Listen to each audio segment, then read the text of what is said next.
As part of the wave of new features for Windows 11, Microsoft has released two significant features powered by AI for the Photos app. That is in addition to updating the Paint app. Let's look at those new features. The Photos app now includes the background blur feature that uses AI to analyze the image to detect the main object and blur the background.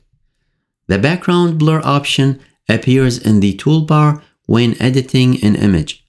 Once you click the button, the Photos app will look into the image and highlight the main object from the rest of the image.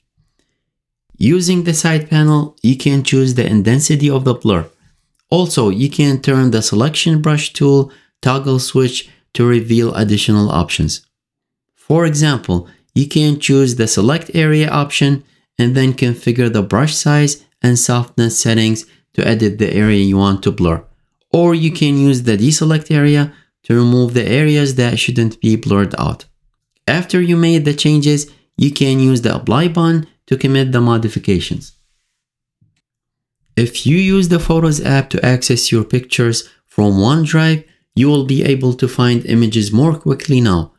In this update, Microsoft is applying AI technologies to enhance the search experience by looking into the content of images to show the result for the query. According to Microsoft, the new search applies to images stored on OneDrive, and the new search capabilities can detect objects, locations, and dates. And there you have it. If you have any questions, please leave me a comment below, and please consider subscribing to my channel. Thank you.